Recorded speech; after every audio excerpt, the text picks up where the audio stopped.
Satu hari tokoh besar bernama Imam Hasan Al-Basri tengah berjalan di pasar kota Basrah.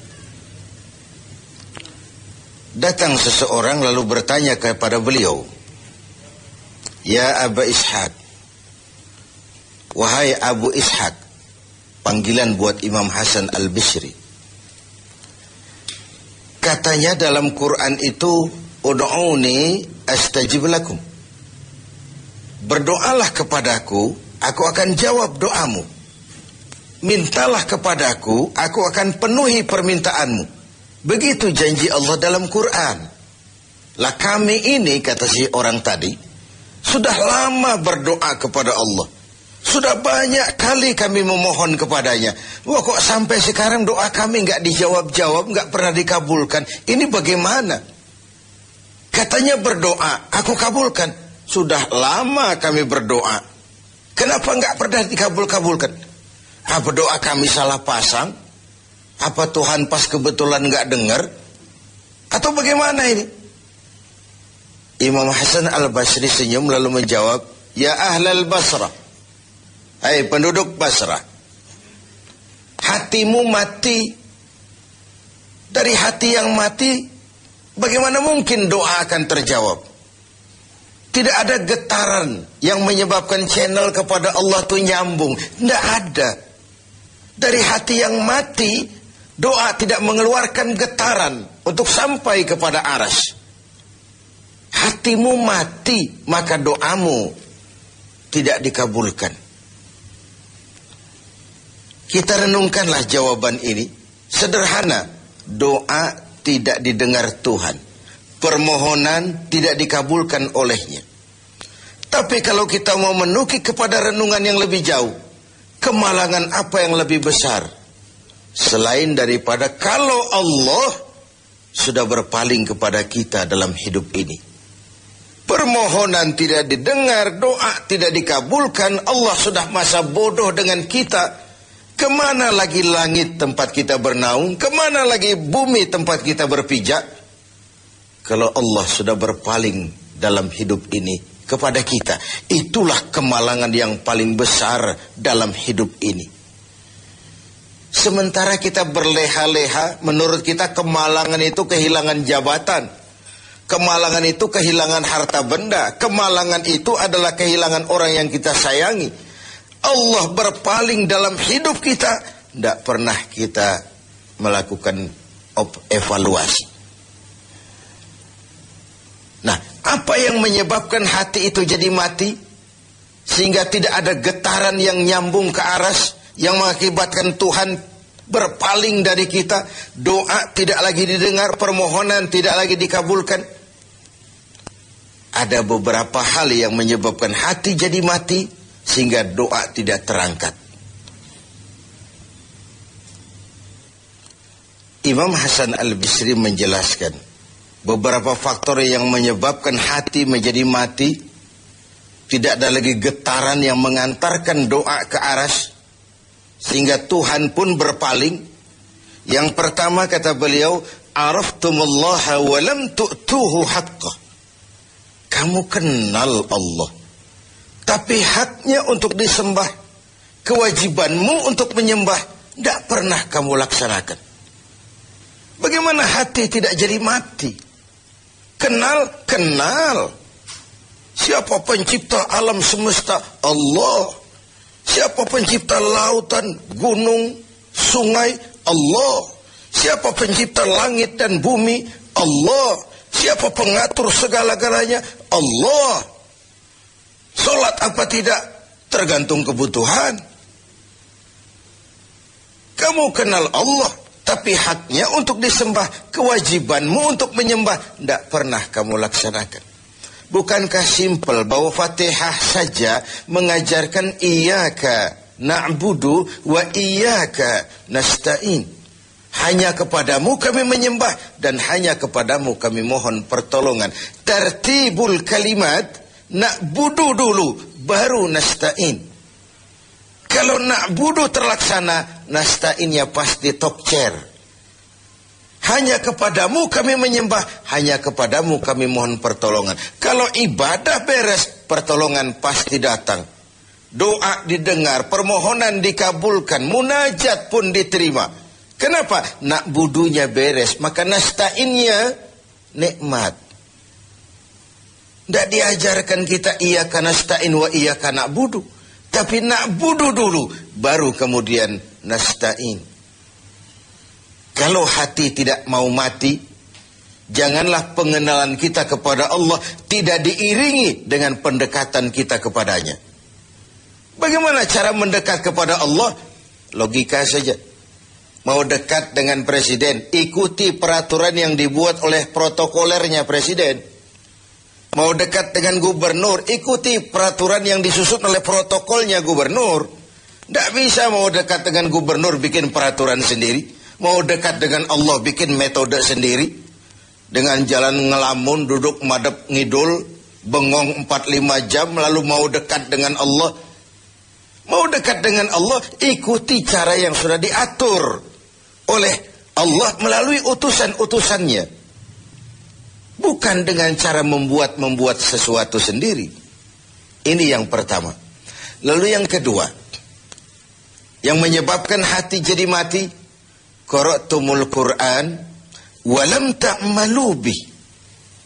Kamu baca Al-Quran, kamu dengungkan Al-Quran, kamu sanjung Al-Quran, walam ta'malu bih, tapi isinya, ajarannya tidak pernah kamu laksanakan. Isinya, ajarannya sering malah diinjak-injak. Bukankah kita hidup di satu zaman di mana tuntunan sudah menjadi tontonan, dan tontonan sering dianggap sebagai tuntunan? Bukankah kita hidup di satu masa di mana orang yang jujur dikhianati dan pengkhianat malah diberikan amanah? Bukankah zaman ini sudah terjadi pergeseran nilai yang sedemikian rupa? Kita baca Al-Quran, kita musabakohkan pula bacaannya, tapi isinya, ajarannya tidak pernah kita laksanakan. Bahkan nyaris sering kita injak-injak. Hati jadi mati.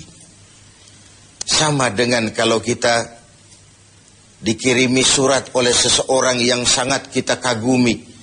Kita baca surat itu siang malam. Kita ceritakan kepada orang, saya dikirimi surat oleh orang yang sangat saya kagumi. Tapi perintah yang ada dalam surat itu tidak pernah kita laksanakan. Saya percaya betul yang kirim surat mesti marah. Kau baca itu penting supaya kau ngerti apa isinya. Tapi setelah kau ngerti, mbok ya laksanakan. Begitu Al-Quran diturunkan kepada kita. Kamu baca Al-Quran, tapi isinya tidak pernah kamu amalkan. Bagaimana hati tidak akan menjadi mati karenanya? Pemirsa TV 7 yang berbahagia.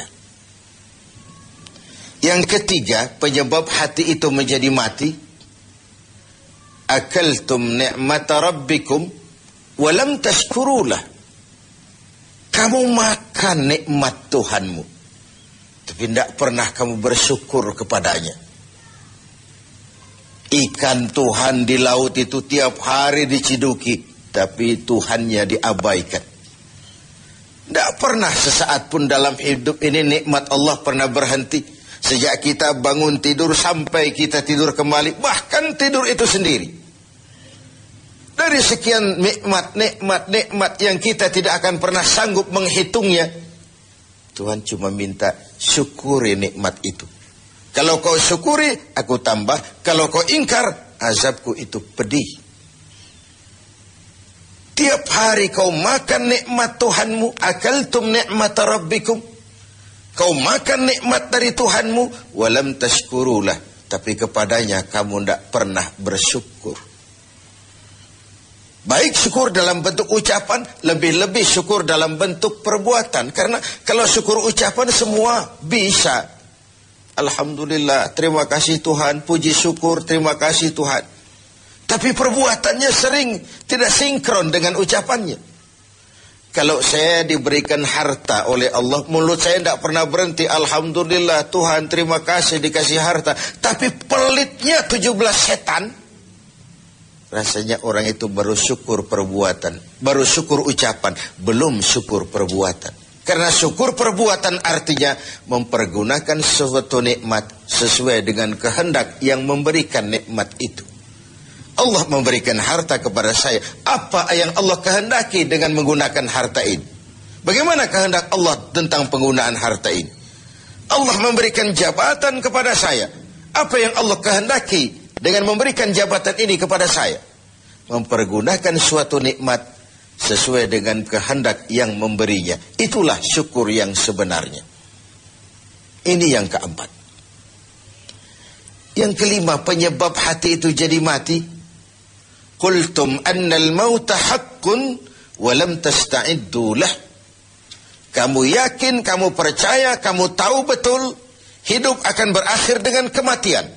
Namun kau tidak pernah mempersiapkan diri untuk itu. Baik menghadapi kematian maupun menghadapi yang lebih penting sesudah kematian. Karena mati pada dasarnya sebuah peralihan dari sebuah tahap kehidupan kepada tahap kehidupan yang berikutnya. Bukan akhir.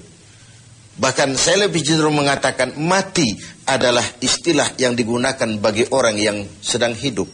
Sipulan mati itu kan kata yang hidup. Yang mengalami sedang pindah ke alam lain. Jadi tidak ada alasan hidup sulit benar, mending mati habis urusan. Tidak selesai sampai di situ. Tidak selesai urusannya. Hidup terus berlanjut di alam barzah, terus berlanjut di alam mahsyar. Ini satu perjalanan panjang. Seperti kita akan berangkat keluar kota yang jauh, tentu kita harus menyiapkan bekal. Semakin jauh perjalanan, semakin banyak bekal yang kita bawa. Kalau Anda akan berangkat jauh, tidak bawa bekal berangkat juga, itu kan nekat sama namanya. Sampai ke tujuan belum tentu, sengsara di jalan sudah pasti. Kenapa? Tidak ada bekal kok berangkat. Begitulah kita sebagai manusia, hamba Allah.